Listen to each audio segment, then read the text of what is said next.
started with something so small, I almost didn't notice it. Monday morning, I was in the kitchen at our place in San Diego, barefoot, hoodie on, scrolling through our shared email account on my tablet while the coffee maker hissed behind me. I'd set it up years ago.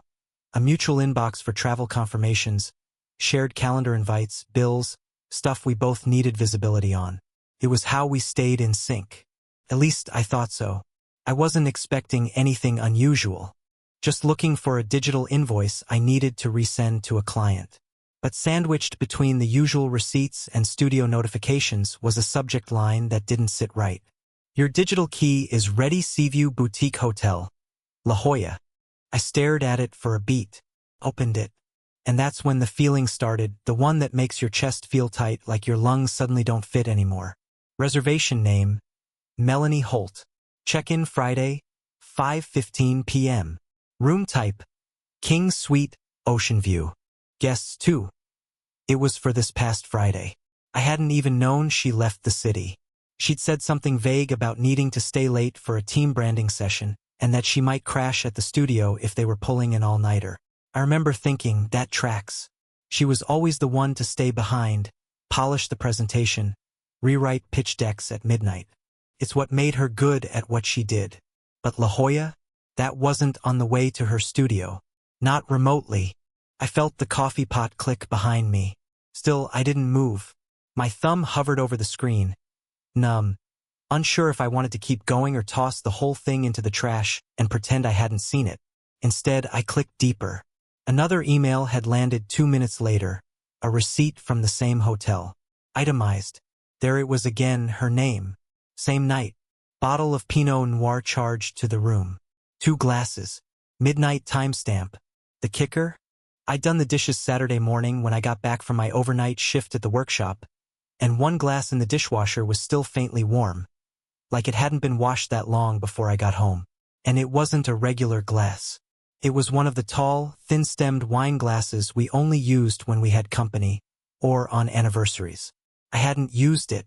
There had also been a men's windbreaker, black, midweight, Columbia logo, sitting neatly folded on the shelf by the front door. Definitely not mine. I wear a large. This was a medium. No tag. No receipt. No explanation. Maybe a delivery guy left it, I'd thought, trying to push the anxiety back down into my gut. But now, staring at the receipt on my screen, it all came together in a way that made the room spin. I heard the front door open behind me and forced my expression to reset. Melanie stepped inside, already talking. "You won't believe the traffic on the 805, she said, setting her keys in the dish by the window. It's like people forgot how to drive overnight." She looked polished as always. Gray linen blouse, burnt orange blazer, hair still pinned back from whatever shoot she'd been overseeing. Her phone buzzed in her hand.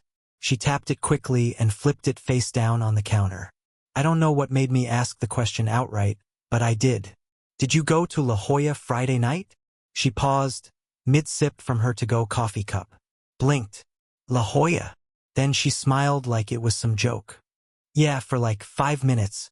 Studio needed me to drop off a packet to Brian. He was meeting a potential client there, some Silicon Valley guy. We booked a room to show him our hospitality package mock-ups in context. Real-life settings and all. I didn't stay long. I just nodded slowly. She caught the look on my face and frowned. "What?" "There was wine," I said. "Room receipt said 2 glasses. Why would Brian be drinking on the job?" She scoffed. "God, Ethan, we're not robots." It was after the pitch. We had a drink and talked over logistics. Chill. She said it with that half-laugh she uses when she's annoyed I'm not moving on from something fast enough. Then, without missing a beat, she pivoted classic Melanie. "You know Karen's expecting you at the studio dinner Thursday, right?" she asked, suddenly fiddling with her phone again. "It's by the cliffs, Il Cavallo. Waterfront view, big sponsor thing. She's been raving about your woodwork. Thinks you might actually like the scene." My brain barely registered the name of the restaurant. I was still stuck on chill, on the fact that she hadn't mentioned any of this Friday night or Saturday morning or ever. What happened to just crashing at the studio? I asked, softer this time. She looked up again, eyes sharp. I didn't think it was a big deal. Seriously, Ethan. You're acting weird. And there it was. The subtle twist. Suddenly I was the one being strange. Suspicious. Unreasonable. She reached across the counter and squeezed my hand with that disarming smile she always used to melt away tension between us. I'll make a reservation for Saturday, she said. Just us. We haven't had a night in forever, right? I nodded again, said nothing, and watched her turn away, humming as she walked upstairs. But in that moment, something changed. It wasn't just the hotel receipt or the wine. It wasn't even the windbreaker or the second glass in the dishwasher. It was the look in her eyes. How fast she redirected. How easily the narrative shifted. Like this wasn't the first time she'd rehearsed it. I sat in the workshop that night long after the sun went down, unable to focus on anything. I sanded the edge of a cedar slab for nearly 30 minutes, only to realize I'd taken off too much. My hands were trembling, not from anger, yet, but from something quieter, colder. Dread, maybe. We'd been together nearly a decade. Through career pivots, surgeries, car trouble, house floods, wild ideas that never quite worked. I thought I knew her. I thought she knew me. And still, there was that email. Those receipts. The folded jacket. Her words spinning like they were part of a script she'd used before. Something about it didn't add up. And the more I thought about it, the more I realized how many things lately weren't adding up. But I'll get to that. For now, I just sat there in the shop with a piece of cedar ruined in my hands, trying to make sense of the voice in my gut. The one that had been quiet for too long but had finally decided to speak. And it was telling me, this was just the beginning. After that Monday morning, the pieces wouldn't stop moving in my head. Once you notice one crack in the wall, you start seeing all the others. Hairline fractures you used to ignore, now glowing in fluorescent light. And the more I looked back, the more obvious it became that something had been off for weeks. Maybe longer. I started making mental notes, quiet ones at first. Nothing dramatic. I didn't bring it up, didn't accuse, didn't even flinch when she looked me in the eyes and said, I'm just tired lately. But behind every late meeting and extra shift, my gut kept circling back to a single question. What else have I missed? Started with her phone. Not just the usual stuff. I mean the way she started handling it. Always face down on the kitchen island, even when we were alone. Always on silent, not just vibrate, completely mute. She'd been one of those people who hated missing calls. Now, she never reacted when it buzzed. And it did. Constantly. At first, I told myself it was probably work. Her studio had picked up new clients, and Melanie had always been glued to her phone during deadlines. But it was more than that. She used to hand me her phone when she needed directions while driving. Not anymore. Now, she'd pull over to enter the address herself, saying something about bad service or Google Maps glitching. Then came the new password. I only noticed because I tried to queue up a podcast on her phone while she was showering one morning. We used to share the passcode, same one since 2018. She changed it. No warning, no explanation. Just, oh, I updated it. It was time. That's when I started paying closer attention. I remembered how she'd started going to the gym late, around 8 o'clock or 9 p.m. New trainer, she said. He only does nighttime slots. I asked if she liked the guy. She gave a weird half-smile and said, he's intense. That's it. Nothing more. And when I offered to join her, she brushed me off with a laugh. You hate gyms. You'd break out in hives. She wasn't wrong. But still, it stung. Another pattern. Immediate showers the second she walked in the door. Before we kissed, before she asked about my day. Not always, but often enough that I noticed. I told myself I was being paranoid. I kept telling myself that. Then there was the perfume. Melanie had always worn the same scent. A warm, citrusy blend I couldn't even pronounce but could recognize in a crowded room. Suddenly, it changed. Once, twice, 3 times. First something woodsy, then floral, then something sweeter. I made a joke about it one night, told her she smelled like a magazine sample section. She just smiled and said, trying things out. But none of those bottles were in our bathroom. That's what got me. I looked, and then her wedding ring started disappearing. At first, I assumed she took it off for gym sessions or when she worked on messy hands-on projects at the studio. But one Saturday, we were at a brunch with friends, and I noticed her hand under the table. Bare. No ring. She caught me looking and slipped it on 5 minutes later, claiming it had been loose, and she didn't want to lose it. But I remembered how it used to fit perfectly. I couldn't shake the memory of how carefully she had picked that ring when we got engaged. 3 months of research. She used to clean it religiously. And now it was missing half the time, like it was optional. The final straw, at least in that phase, was the mileage on her car. Melanie's commute was consistent. Studio to home, maybe a detour to the store. She's not one for long drives or random errands. But I started noticing the odometer climbing faster than usual. 100 miles extra in 3 days. Another 60 the following week. That's not just driving to the gym. I even checked her receipts in the glove box. Nothing matched the mileage. But what really sealed it for me was the hotel charges. The same hotel as before, Seaview Boutique in La Jolla. I remembered the name like it had been burned into my brain. 3 times, on different dates, she'd been billed for valet and room service. No overnights listed. Always meeting expenses or business dinner. But the bills never matched any event she'd mentioned. That's when I started digging further. We had a shared cloud folder for her studio. Stuff we collaborated on occasionally when I helped with wood installs or signage. She never logged out of the cloud drive on the laptop in our living room. One night, when she was in the shower, I opened it. There was a subfolder marked Studio Q2 Budget. Inside were receipts, pitch decks, vendor notes, and a PDF labeled Rooming Confirmations. I clicked. It wasn't just her. Her name was listed alongside someone else's. Colin Bennett. Project Supervisor. New hire from up north. I'd met him once in passing at an open house. And there it was, multiple stays. All Seaview. One note read, Colin and Mel. Standard double to king upgrade. Comped by client. My stomach sank. There was nothing overt. No romantic language. No smoking G***N. But I knew what I was looking at. I knew the way she'd been acting wasn't paranoia. It was pattern. And I'd missed it.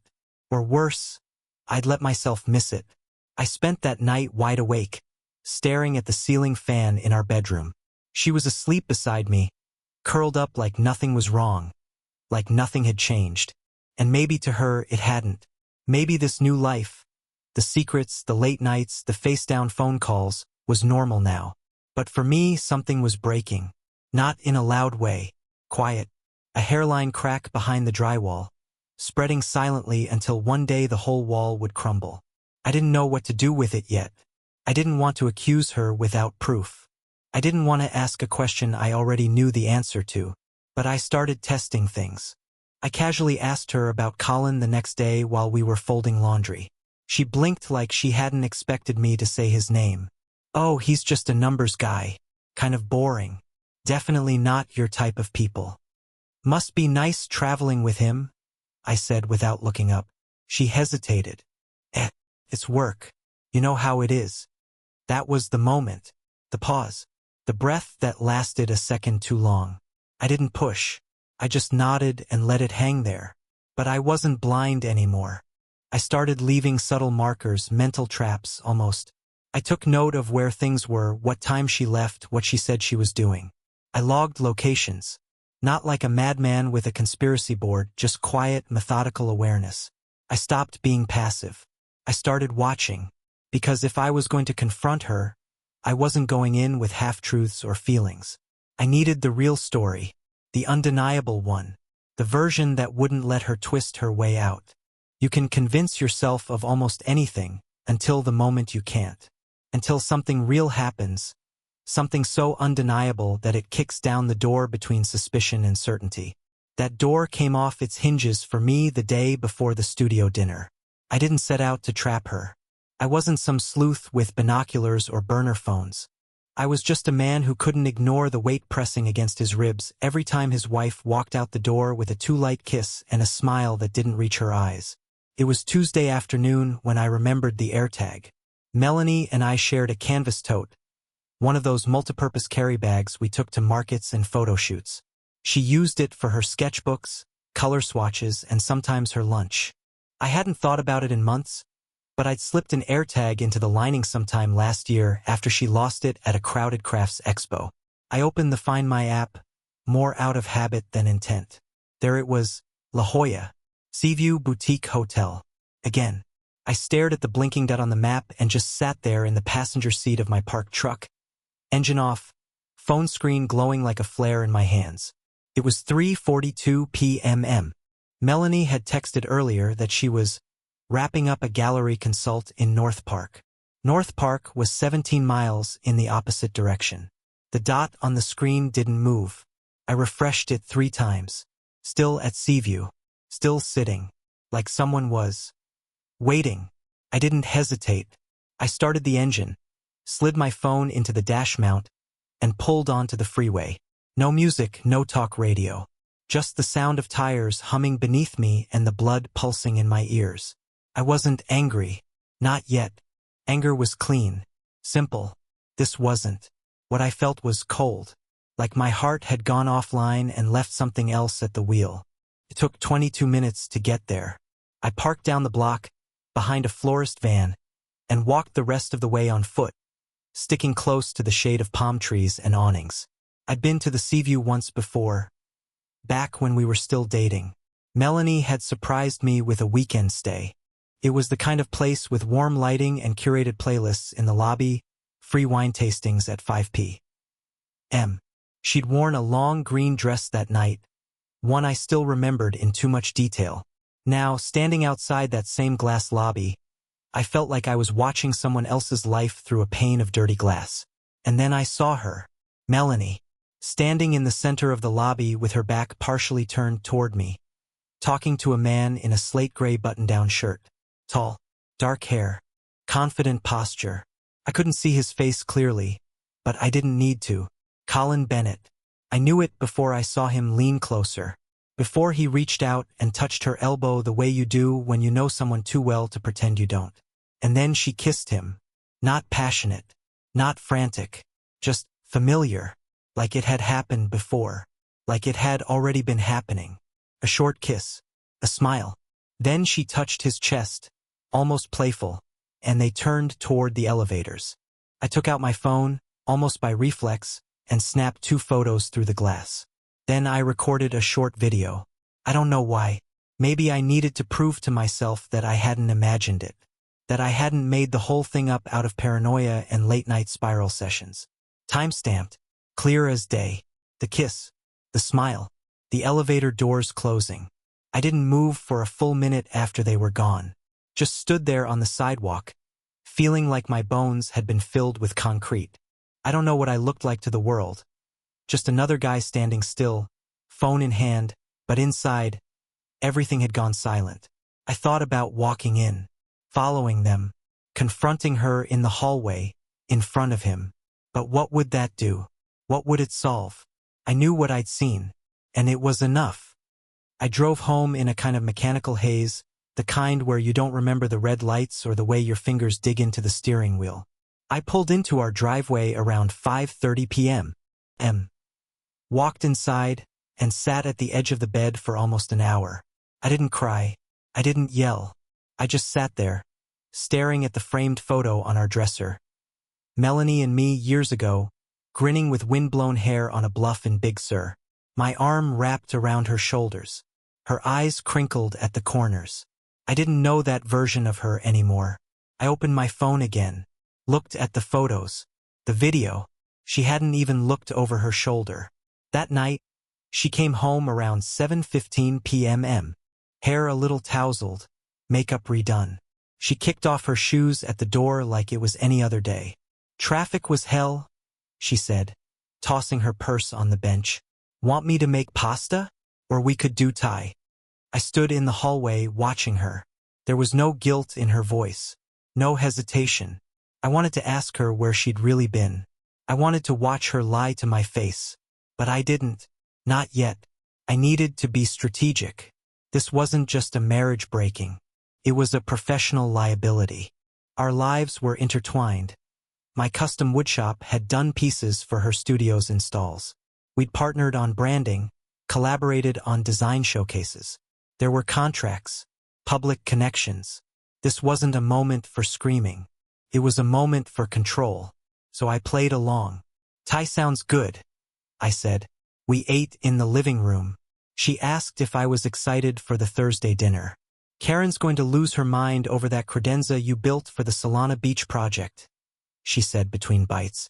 I smiled and nodded and said nothing. But inside, a quiet resolve had started forming, like a switch had been flipped. This wasn't going to end with silence. This wasn't going to disappear into the shadows. She'd made her choices. Now it was my turn. I didn't sleep much the night before the dinner. It wasn't fear. I wasn't nervous about seeing her or even being near Colin. It was something colder, something calculated. My brain was working in layers, replaying every detail, every line I'd deliver, every eye that might meet mine across the table when the moment came. This wasn't about theatrics. I wasn't here to flip a table. But I needed her to feel it. I needed them all to feel it. The ones who watched, who laughed behind the scenes, who nodded along while something silent and corrosive crawled through my life. Thursday came. Coastal breeze, low golden sun, and one of those San Diego evenings that makes the air feel too perfect for anything ugly to happen. But ugly was coming. The restaurant Il Cavallo was perched just above the cliffs in Del Marche. Glass walls, modern wood beams, soft music humming through the open-air patio. I'd been here once before, years ago. Melanie had brought me here for our 3rd anniversary. We'd shared grilled octopus, toasted to future plans, and I'd traced circles on her palm while she laughed at how nervous I was about proposing. Now I pulled into the parking lot alone. I wore a charcoal gray blazer, black dress shirt, no tie. Clean, simple. I brought a small folder with me. Inside, the photos from the hotel lobby, the AirTag logs, the printed email confirmation of her booking, everything. Just in case. Not for her. For leverage. The moment I walked into the entry hall, I knew something was off. The hostess barely looked at me when I gave my name. Instead, she tilted her head toward the far left of the dining area, where a long table stretched beneath a canopy of warm string lights. I walked across the stone floor, each step like a drumbeat in my ears. As I approached, the laughter got louder. Melanie's voice, high and rehearsed, echoing off wine glasses. She was already seated, right next to Colin. Of course. Her face changed the moment she saw me. A flicker, quick like a shutter click, before the smile returned. "Ethan," she said brightly, standing to greet me, brushing invisible crumbs from her dress. "You made it." She leaned in, cheek to cheek. No kiss. Karen Lawson, her studio boss and the one who always treated me like an extra in her script, stood at the head of the table. And then I saw it. My place card. A white tinted square. One word, written in neat serif font. Nobody. I stared at it for a full 3 seconds, frozen. The table erupted in stifled laughter. Not loud, not cruel, just cruel enough. A few heads turned quickly to hide their smiles. Colin looked away. Melanie did nothing. Karen raised her glass. "Cheers to our partners tonight," she said, voice lilting with mock warmth. "And to those who used to matter." Another round of laughter, sharper this time. I didn't move. I didn't react. Instead, I pulled out my phone and snapped a photo of the place card, right there on the table. Flash off. Subtle. Then I quietly removed the card and slipped it into my jacket pocket. Melanie said nothing. Not a word. She didn't defend me. Didn't even look embarrassed. Just sipped her wine. Eyes locked somewhere past my shoulder like I'd become inconvenient background noise. That was the moment. Not the hotel. Not the kiss. Not even the lies. That moment. When the woman I built a life with let me stand in front of her colleagues, peers, and friends. Our community, and become a punchline. A ghost. A nobody. I didn't sit down.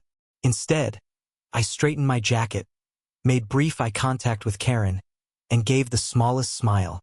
"Thank you for your hospitality," I said, calm and deliberate. It's always illuminating to see how a studio chooses to treat its clients. Karen arched an eyebrow. Are we still your client, Ethan? I looked her dead in the eye. Not after tonight. Melanie flinched finally. The wineglass in her hand tilted slightly. Her mouth opened like she might say something, but nothing came out. I turned and walked away. No shouting, no scene, just the truth and silence. I could feel every pair of eyes on my back as I exited. I didn't look behind me. Once outside, I exhaled. That kind of breath you don't realize you've been holding for months. The wind off the ocean cut against my skin. Sharp, clean, honest.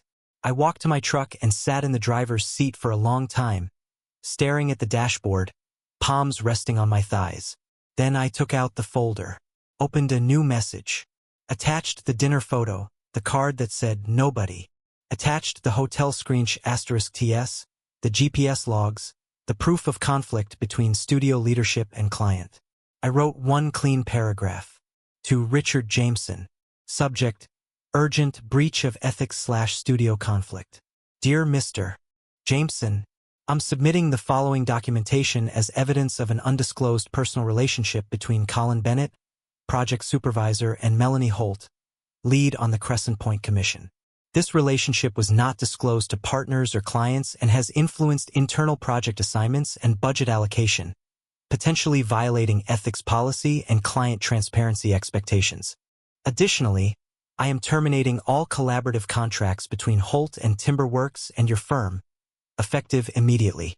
A physical copy of this notice has been mailed to your headquarters. Please confirm receipt.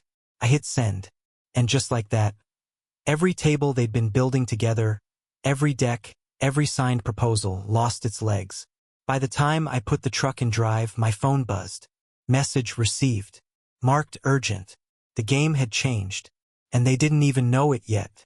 By the time I pulled into my driveway Thursday night, the email had already been forwarded twice. First to the managing director of Melanie's firm, then to their HR and compliance lead. I hadn't expected things to move that fast, but I had documented everything with the kind of clarity and professionalism no one could dismiss as personal drama. It wasn't just infidelity.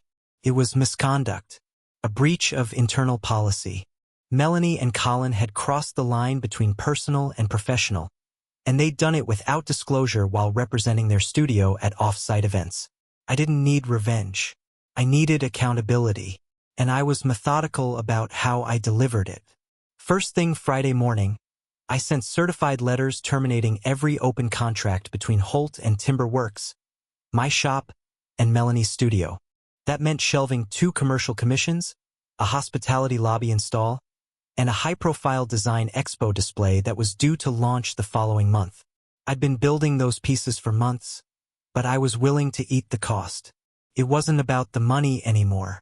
It was about principle. My letter included photos of the dinner humiliation, a note citing personal conflict, loss of confidence in ethical leadership, and a hard stop on all future collaboration. I copied every project manager and key vendor. No drama. Just clean, sharp facts. It caused a ripple immediately. By noon, my phone was ringing. Not Melanie, not Colin, not Karen, but Richard Jameson, the co-partner of the firm. He left a voicemail. Mr. Holt, this is Richard Jameson. I've just reviewed the documentation you submitted. I'm disturbed by what I saw. This isn't how we operate. I'll be following up shortly with internal next steps. Thank you for bringing this to our attention, and I apologize for more than one reason. He sounded rattled. Good. That afternoon, I delivered a slim manila folder in person to a secondary client, Wesley Klein, head of a hospitality group I'd been building lobby pieces for. Wesley happened to be close friends with Richard. He met me in the parking lot, curious. "What's this?" he asked, raising an eyebrow. I said simply, "Just context, in case anyone starts rewriting the story." He took the folder, glanced at the first page, and his expression darkened. "Jesus, thought you'd want the truth," I said. "Before the version with the spin gets to you." Wesley didn't say anything else, just nodded. Within hours, it was out of my hands, like watching a line of dominoes tip. I didn't hear from Melanie that entire day. Nothing. Not even a delayed text or a casual "how'd you sleep?" like she sometimes threw in when she was feeling performative. That silence told me everything I needed to know. She knew. She knew it had hit the firm. And she knew I had been the one to make it happen. Around 6 p.m., I got a call from a blocked number. I let it ring. Then another. Still didn't answer. If it was her or Colin or Karen, they could wait. They'd made their moves in secret. They could wait in silence now. Later that evening, I got a notification on my business email. Something I didn't expect. It was from Elora Design Group, a rival firm Melanie's studio had quietly competed with for years. They'd seen the news about the partnership cancellation. Richard had already begged and internal notices, and the industry grapevine was faster than any press release. Elora's head of acquisitions wrote, "We've admired your work for years, Mr. Holt. We'd love to talk about partnering with you on upcoming projects, especially given recent changes on the West Coast. You've earned quite a bit of respect this week." There it was. Respect. Not just pity. Not scandal. Respect. Because while they were busy turning me into a prop for their games, I was documenting. Quietly. Carefully. And now the tide was shifting. I went out that night. Not to sulk or drink or rage, but to clear my head. I ended up at a quiet beach not far from Encinitas, watching the waves roll in under a sky streaked with pink and ash. I sat on the hood of my truck and let the salt air hit my face. It was strange, the sense of stillness I felt. I thought I'd be broken by now, hollowed out. But I wasn't. I was awake. More awake than I'd been in months, maybe longer. Because it wasn't just about the betrayal anymore. It was about how I had allowed myself to fade into the background of my own life. How I'd let Melanie set the tempo, frame the scenes, write the lines. I was just the husband who built things, who smiled in the photos, who showed up when asked and stayed quiet when the room got awkward. Until I didn't. Until I became the one pulling the strings, not to manipulate but to reveal. Saturday morning, I woke up to an email from a contact inside the studio. It was anonymous. No subject line. Just an audio file and a short message. "This is from the dinner. You should hear what Karen said before you arrived." I played the file. It was muffled but clear enough. Karen, laughing. "Let's just say it'll be fun to see if Ethan even shows. Melanie said he still thinks this dinner's about a commission. Poor guy. We'll seat him next to the emergency exit. Name card says nobody. Think he'll catch on?" More laughter. Voices chiming in. Someone said, "I almost feel bad." Karen, "Don't. She said he's been checked out for months. This'll wake him up." I sat there at the kitchen table, listening to that over and over. Not to hurt myself, but to remind myself what exactly had been happening behind the polished dinner menus and wine-soaked selfies. It wasn't just betrayal. It was a performance, a stage. And I'd been their favorite background character, until I walked off set. By mid-morning, the fallout began. I got a formal apology letter hand-signed from Richard Jameson. Stiff and corporate, but sincere enough. A courier also delivered a notice. Karen Lawson had been suspended pending an internal review, effective immediately. Colin had been reassigned to temporary desk duty. Melanie? Unpaid leave until the investigation concluded. They weren't even trying to spin it. It was containment mode now. Melanie still hadn't reached out. No calls. No emails. Not even a "can we talk?" And that told me everything. She wasn't reaching out because she knew this wasn't something she could fix with a single tear or late-night monologue. She didn't lose me at the hotel. She lost me when she let that nobody card hit the table and didn't blink.